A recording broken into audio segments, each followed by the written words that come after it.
Welcome back to Radio DMG, or Area DMG if you're watching this. My name is Philip Wesley, the Mile High Mouth. I'm your host today, and I'm here at Nan Desu 2025 with... Barbara Goodson. Barry Yandell. So, just in case our studio audience isn't familiar with who you are and what you do, who are you and what do you do? I've been trying to figure that out for decades, but I am known for Empress Rita! And now, care about Granny a little. Can't say what she said.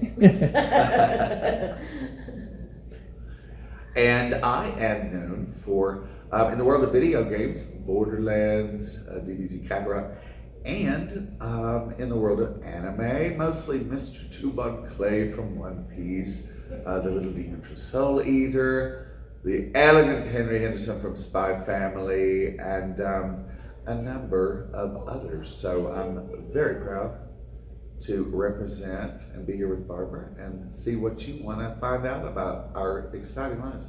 Oh, absolutely. And speaking of exciting lives, so when did you decide to work in the entertainment industry? What sparked that? Well, Meryl Streep took my career, so, you know. I always wanted to be an on-camera actor. I studied in New York, drama school, Shakespeare, Philip Burton, Richard Burton's dad was my teacher. I'm older than dirt, but, you know. So I came to LA because a friend of mine said, sitcoms, that's what's good for you because you're tiny. And so I almost all the time, you know, I did a lot of characters, and they said, we gotta find a project for you. But what happened was, voiceover started, other than waiting tables, voiceover became the thing. I got a Kellogg's Fruit Loops commercial right away after doing the show Company as Amy the Crazy Bride. And so I said, oh, there's lucre here. There's money, and it's what I can do, and maybe I'll stick with that. And then the Japanese anime started. It wasn't even called that. It was called dubbing, Japanese dubbing. And that was like just to stop waiting tables. And then it just grew and grew and grew, and here we are. And I've basically been on stage all my life, even when off stage.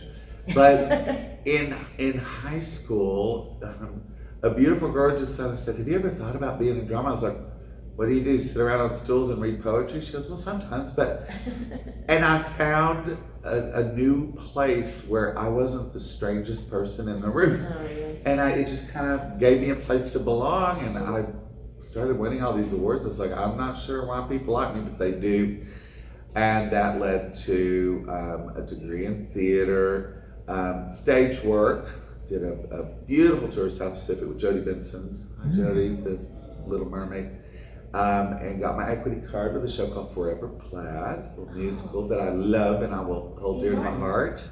And then, you're thinking of The Man in Plaid. Yeah, forget it. Yeah, Forever Plaid is a musical from the music of the 50s and 60s. It's beautiful. And then I was actually helping, so I worked hard as an actor. But I was helping a friend of mine find an audition. And I love telling this story because I was just doing something good. There was nothing in it for me. And then it hit me when I finally helped her get there. Wait a minute, what about me? And they said no, and I went anyway, and I was very professional. And they recognized me from some stage work and invited me to audition. So I got my first anime, and a lot of the fans poo-poo it. It's called Dragon Ball GT, the lost episodes. But I'm proud of it, and it's still on my demo reel. And then it just kind of led into appearing at cons. And we were talking about yesterday with these fans that are so wonderful. It's one of the greatest perks of our career. We love our work. We love performing. We're actors. But meeting people that care about what we do and say we were part of their childhood. It's mind-boggling at first. We were in tears at this one guy. So it's just wonderful. And here at Nan Desu, that's where we are. It is, so many cons are wonderful, but this is the Rolls Royce. I think we both agree of Comic Cons. The venue, the fans, the staff, the food.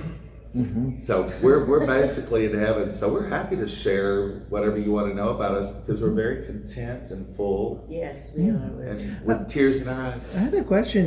You actually mentioned, what's an equity card? I've never heard of An that. equity card. So it's every actor's dream to. You're actually considered professional if you're an equity card, but it's catch-22. And correct me if you know differently. In order to get your equity card, you have to play in an equity theater. But in order to play in an equity theater, you have to have your equity card, and it's so weird. It is crazy. So I was doing a beautiful production in Fort Worth, Texas, at the historical Casa Manana Playhouse of Godspell. Ooh. Oh, you did Godspell. Godspell. Was in the finals in New York. Yes. The original. We have so much. We're Nice. just meeting for the first time. I'm in love.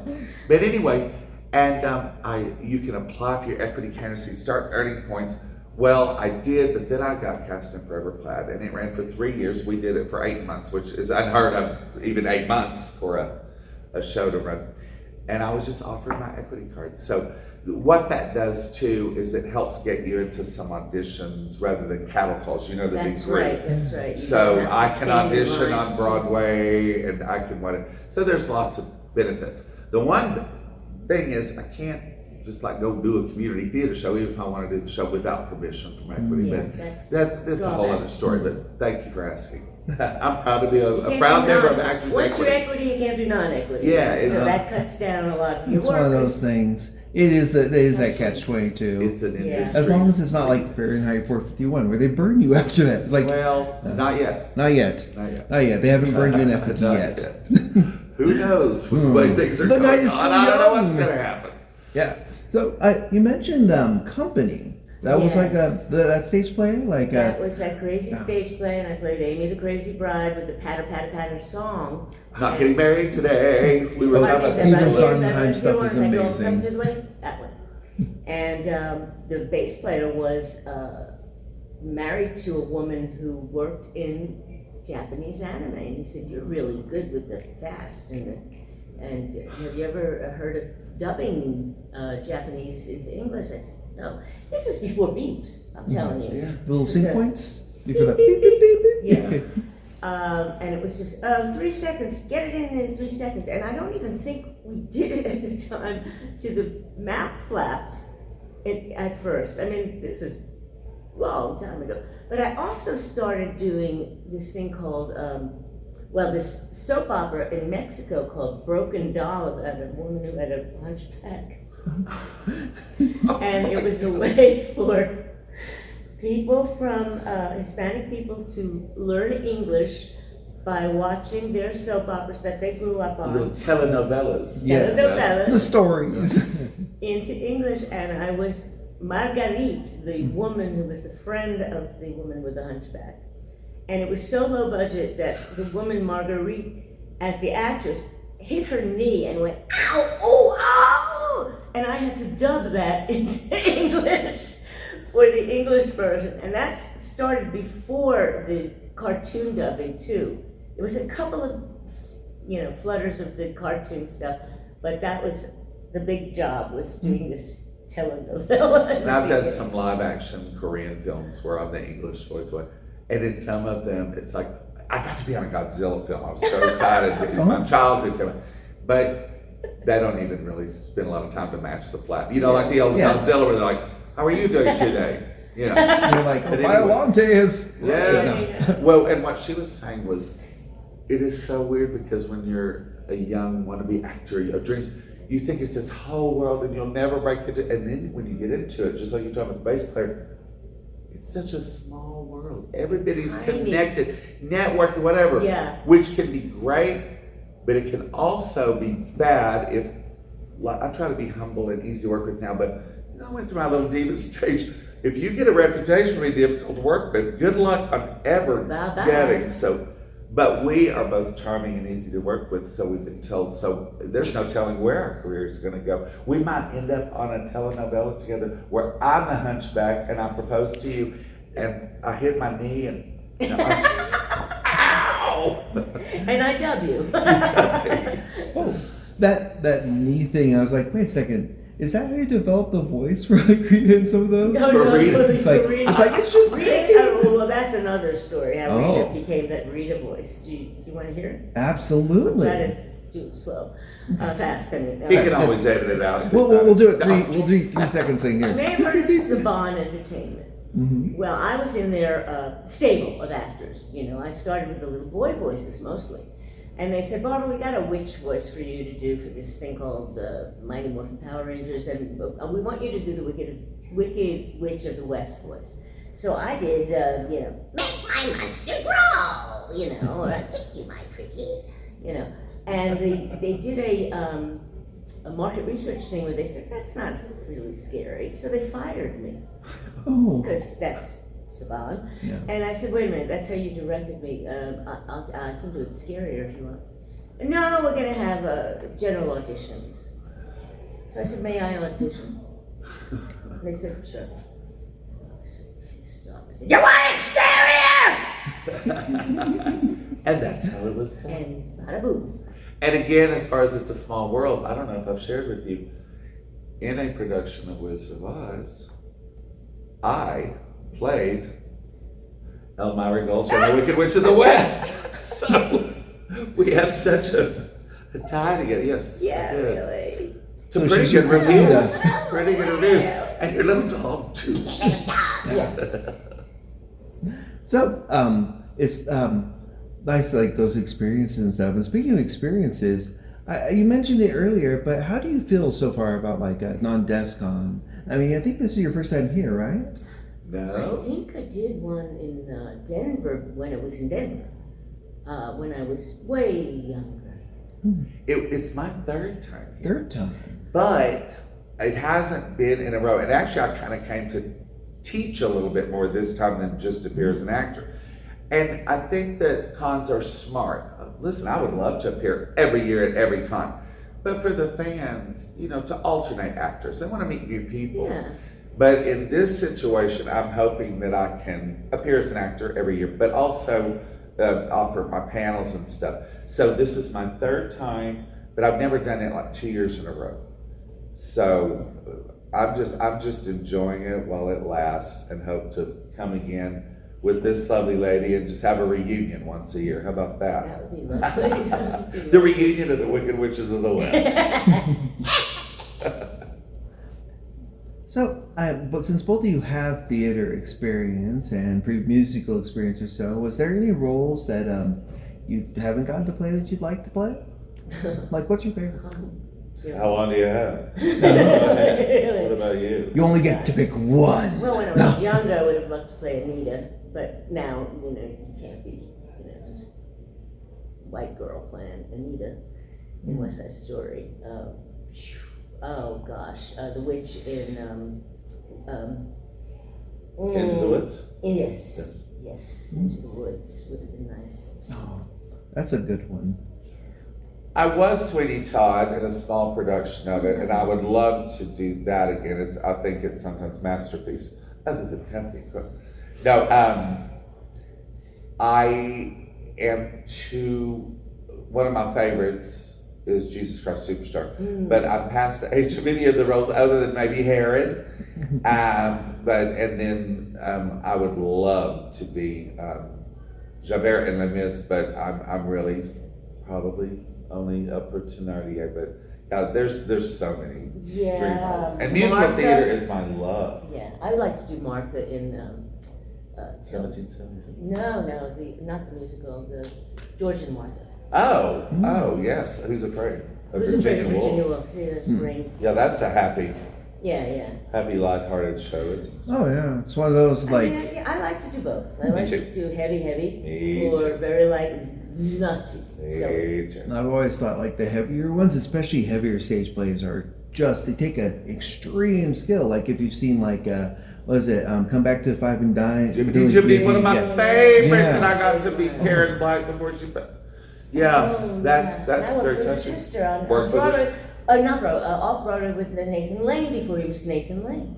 It's amazing. The You hit on connections. something, and we've discussed this. For anybody that's interested in being a voice actor, you know anything's possible. Go for your dreams.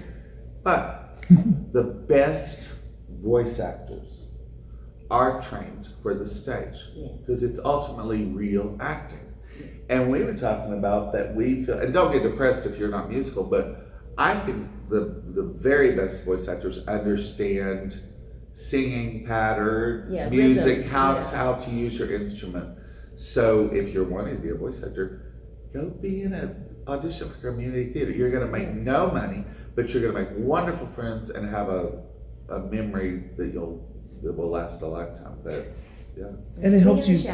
Yeah. It helps you train where your volume of your voice is going. Listening, reacting, cadence, speed. I mean, it's just how. But the main thing for people is it's just a great community of people. We're weird, actors are really strange people, but we're weird in a very good way, and I think a little weird is good. I've taken it a little too far, but I've gone past the little weird. But yeah, that was another thing, I was mentioning about getting in a class where I wasn't the strangest one. Young people, when you're young, you want to be like everybody else and fit in. That is so boring later on in life. Celebrate your uniqueness. If you got a challenge, celebrate it. That's what makes you you. And I would much rather watch someone that's interesting on stage, even if it's, a quirk, a physical, whatever, than someone that just fits it. My dream when I was younger was to be one of the beautiful chorus boys and fit in. That has been such a blessing. And now that I've realized I have a face for radio, I'm making it work. No, but when preteen days, I moved early to worst time. Being tiny, when you're young, you're like, oh God, are you standing in a hole or are you midget? I'm sorry. People are so mean. And the way I got around, I couldn't get in majorettes because they said you're too short. We wanted all or cheerleaders. I wasn't. So I had to become the lead in the school play. There was no choice for me but to do that. And the first friend I made was imitating Mr. Magoo. Magoo. And she, it was the first friend I made in a school where I was lonely and young and nobody liked me, and they looked at me like, oh, you're such a little thing, So it was a survival mechanism at first. And now look at her. She has gotten over her dreams of being a rockette, and you wouldn't want to be a rockette anyway, all that kicking. No, it doesn't want me. Then you're limping later on. You have to stretch every day. So most of the career is formed by trauma. Yeah. Actually, and would you agree, a lot of the best actors, it sounds pathetic. Well, everybody needs therapy, but one of the things that makes artists who we are is we did have I think I worked past it, a lot of insecurities, or were bullied or whatever. Survival skills, like you were talking about Mean Girls, and it gave you a thick skin and you had to find other avenues. So while I would never wish that on it's so painful, I wouldn't trade my experience for the world because it made me what I am today. So to all you bullies out there, thank you. And enjoy not that there's anything wrong with manual labor, but thank you for my career. And I hope you're enjoying yours. I think everyone has trauma, so Of course. It's more or less like you either take it in and either, if you internalize it and it keeps you back, that's bad. You need to take it and learn from it. Like, face what it, can celebrate it, and Yes. let it, and release it. It's like holding on to something that's like a hot pan or something. The first time it's got burn and sting, but the next time through you've scabbed a little bit. You can hold on to it a little bit longer. You got it. and you learn from it. And so you did mention, a lot of this is like you have to take care of your instrument, your voice or something. Absolutely. Do you have any suggestions on how to help you with the recovery of your voice? Because I feel like Rita and Turbo Granny are kind of rough on the voice a bit. Yeah, those characters. I was just, as Jessica Rabbit says, I was born this way. I don't know. These chords do not get hurt. From learning diaphragmatic breathing and I was going to say your training as a singer has kind of protected natural. you against it. Water and not doing it over and over again. There is a pacing. You know, I don't do, with Reed, I only did 2 hours mostly. I did lose my voice when we did the Universal show. It was 8 hours. And repeat. But, yeah, there is a moment where you say, no more. Somebody asked me once, always in a panel, do you ever work on a show that you really hated? I said, well, not that I hated, but there was a show, I won't even mention the name, although you wouldn't know, but I was a badminton coach, and I was just screaming all the time. And the director said, I'm worried about your voice. I feel like we need to take a break. I said, my voice is fine. I'm trained. I've just got this horrible headache. My head was pounding from screaming. I said, does he ever say anything where he doesn't scream? And she didn't answer me, but I found out later the answer was no. He screamed all the time. But I do think hydration, you know, they say drink room temperature water. I'm sorry, I like ice. So I don't practice what I preach. I think rest is very important. Yeah. You know, these people that come to Comic-Con have a good time and stay up till 4 a.m. That's great, they're attending. But as actor, you just can't. It's very difficult. Alcohol too. Yeah, that's very drying, you know. Limit. Oh, I was saying it's good. Oh, she's saying, well, cheers. You know, everything in moderation, but you could never survive as an actor. Well, they have, I guess, but or not, and constantly. No, drugs and alcohol. That's a recipe for disaster. Yeah. Oof. Yeah, you don't want to be the next like you want. That's one of those things where you don't want to do that and then have to drive to your audition. Well, but I've got to take what you just said. I thought it was so funny. Mm-hmm. We were talking about drinking in moderation, yes, but you go drugs and alcohol in moderation. I was like, yes.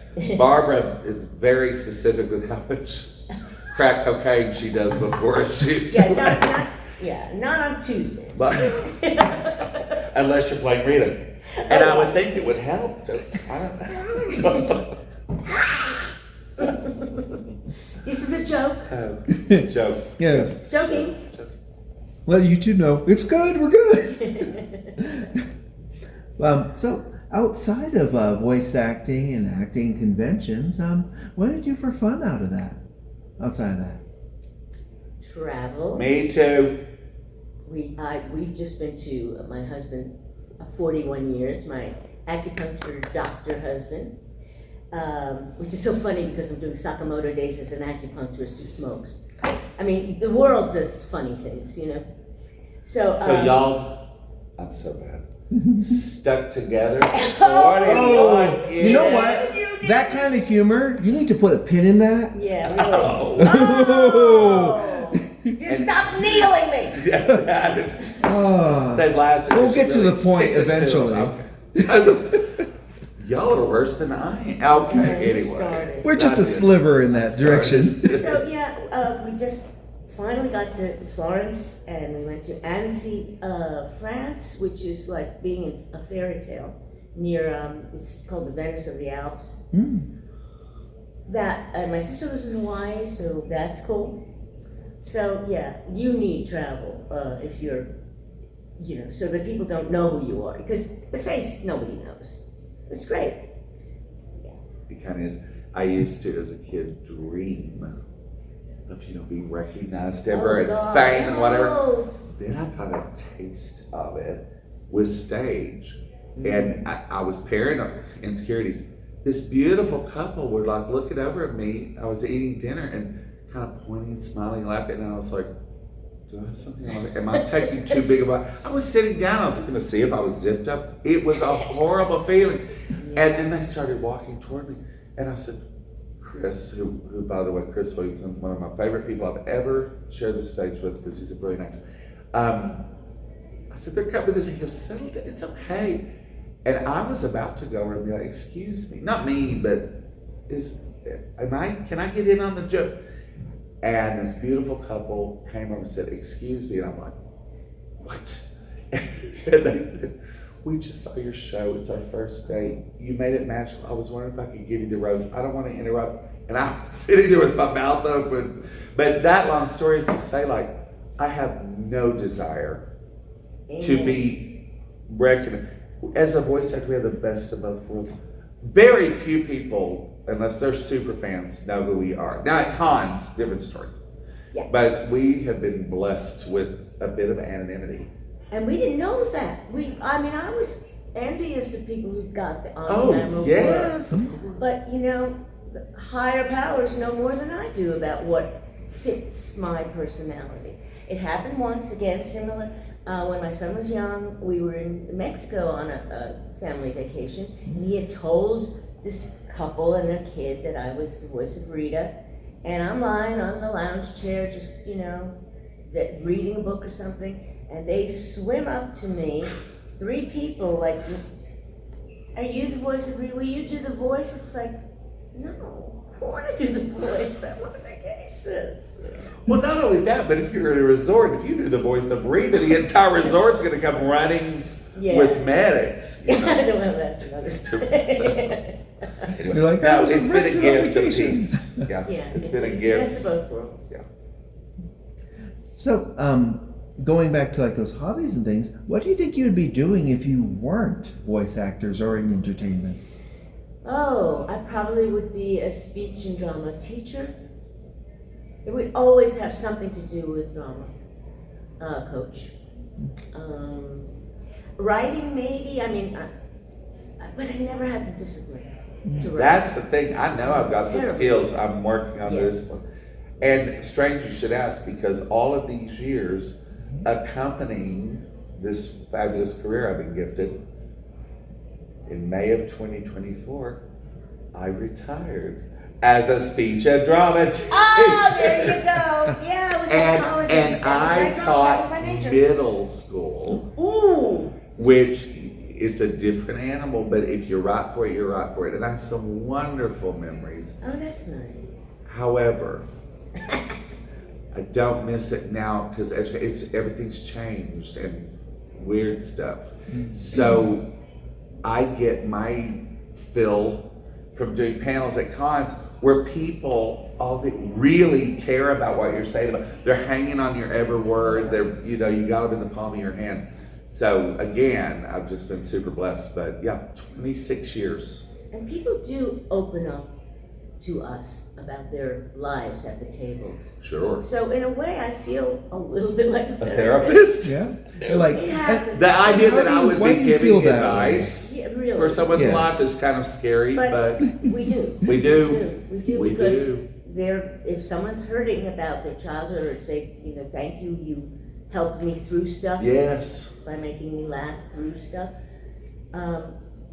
They get something out of it. They do listen to you, And it's such an honor that we were a part of someone's childhood or that they even care what we do. But literally, it's also a huge responsibility because I witnessed it yesterday in her case, and I started crying because of the fan and his wonderful comments. I've had people say that they were thinking of ending their life. I've had people say that they are the reason why, I am the reason they got out of bed. And one of the really special moments, not too long ago, about 1.5 years ago, the guy wanted to talk to me privately. And I tell the world, I've got a one-man show, I went through a battle of mental illness. So I understand. But he said, I need to talk to you. He said that he had battled some depression. I said, oh, I know what you're talking about. And he said, several months ago, he heard a very unfamiliar sound. He was like wondering what it was. And he said, I realized it was the sound of me laughing at one of your characters. And I hadn't heard that sound in so long. And so thank you for letting me remember. I'm getting teared up now. It's such a responsibility. And I know that sometimes people probably think that, oh, I'll tell them. They probably don't care. We care. So thank you. When we're to share those stories, it means the world to us. So. Because that energy just shapes your career and where you go. The thing is, there is that energy that people have in these conventions too, because a lot of people feel they can be a little bit more free. They're a little bit more joyful to express yourself. Parents, if you have a kid that's wanting to go to Comic-Con, take them. It is the healthiest environment. Yeah, there's this weird, but it's a no judgment zone. Exactly. People that are professional cosplayers, you hear them talking to people, you can tell crafted at home and just start, I love your It's the most positive atmosphere you can do. So if you're not lucky enough to be in this area for the Rolls Royce Con, find a local con. It is such a positive, joy-filled experience for us too. Yeah. But I know the attendees, there's so many things to do and learn. And it's a creative, just free zone to express yourself. It's quite a beautiful thing. Healing zone. And I wasn't familiar with anime. My first Comic Con I went to as a voice actor, I was like, what in the world is this about? But I get a joy. And every Comic Con's different, but they're just really celebrations of life. So much talent.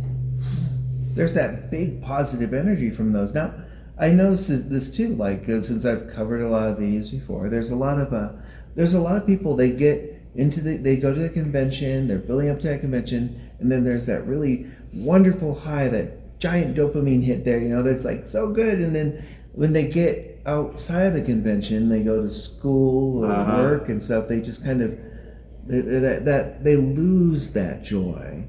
Do you have any? It's what I call, and I bet when you do a run of a show and it's so hard, you kind of get post-show blues. Yeah. And there's a morning when it's over. There's it for us too, like, okay, nobody knows who I am again. Well, literally, getting back on the airplane and you're treated like such a rock star, you have to go about, okay, back to my other life where nobody cares, I'm not going to get special treatment, whatever.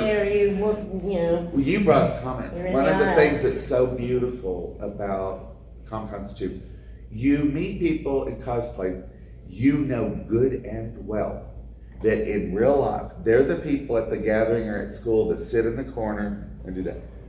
But they slap on that, they become a different person and they're king of the world. Their confidence just boosted. So it is kind of depressing to go back to the real life, but I think that it helps them in life to just gather confidence a little bit more. It's really beautiful. Yeah, I was gonna say, like, how would you have them take that energy there, and apply that joy a little bit more to their normal life?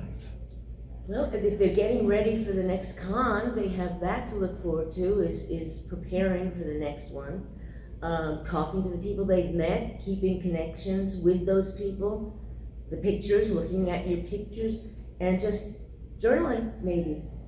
Well, and an acting exercise that we use, a skill, sense memory or personal recall or whatever. So you could literally, as they're going to bed at night, recall, like a lot of times if we're playing a character and it has something to do with something we've experienced, you recall those situations and apply it to that character. They could recall the joy of being at that Comic-Con and just celebrate it and try to pull it into the next day. I think it's very healthy. If they just remember that the lows, once you're low, you can only go up from there. That's it. I have an issue in the mornings. It's sort of like sediment, I get heavy in the morning, my emotions. And I say, okay, you're gonna lie here and let it bubble, or get out of bed now because you're gonna be, movement. That helps. Because the brain is a dangerous weapon. So I have it. I fight it daily in the mornings. And we just need to go ahead and admit, Barbara, that if we're feeling down, we get out of bed and get dressed up as Bon and Rita and walk around the neighborhood. And it's so funny. Your attitude totally changes I don't for the have day. anything, but yeah, okay. We don't do that. Yeah, neighbors probably think we're really. What's great is most of the neighbors have no clue what I do. No, this is every morning. I go, after 10,000 years, I'm free. And I say, swans never die. I never say goodbye. So, this is our last question for this. So, before we go, where may people find you online? And anything you'd like to promote before you go? Anyone? Anything you'd like to promote? Like maybe your book or whatever you're working on? Well, I'm actually in a pilot for a series that they're trying to sell called Now What? As the friend, my friend Marilyn Facey, and we're going to a film festival to promote it again. She's close to Jeff Bridges and his wife, and who's a producer. So I'm just, it's sort of like the grandmother, like Vera, like Auntie Mame, and I'm the crazy friend. Yeah.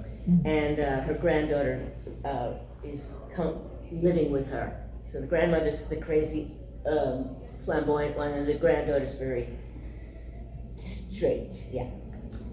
So that's a cute show that, who knows, maybe I'll actually be on television someday. But that's one thing. And then Sakamoto Days is the other, and I think I can share it now. Fortnite, I think Rita is. Yeah. Oh, I was hoping. Yeah, she's coming up.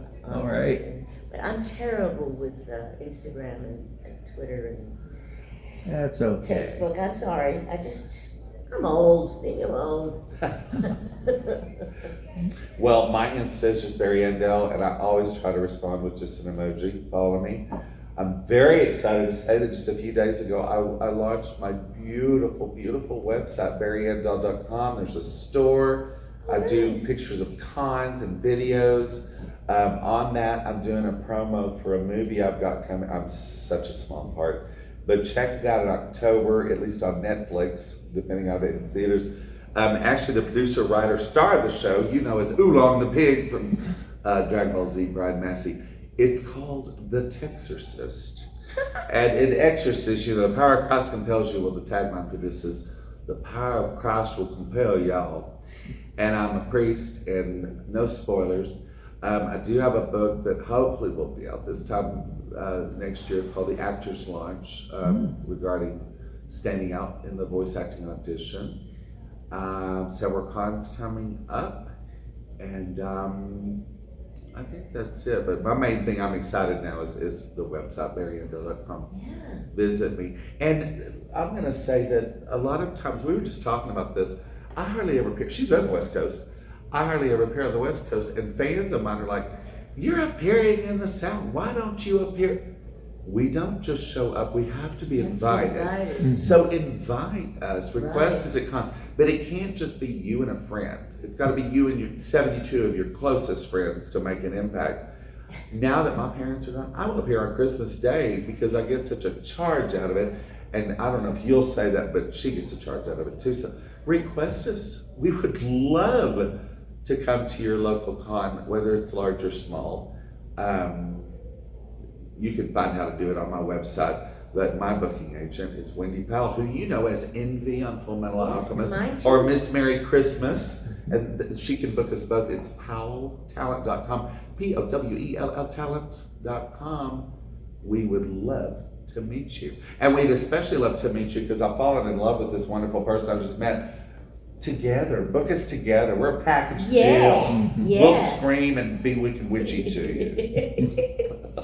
But it's a joy. I love being interviewed and sharing for people that are interested in what we do. So it's been a real treat. Thank you. Absolutely, and thank you very much for the interview. This has been your host, Philip, the Mile High Mouth Wesley, over here with like Radio DMG at Non-DesCon 2025 with Barbara Goodson and Barry Yandell. And until next video or audio comes out, you are now caught up. Morning, Maya.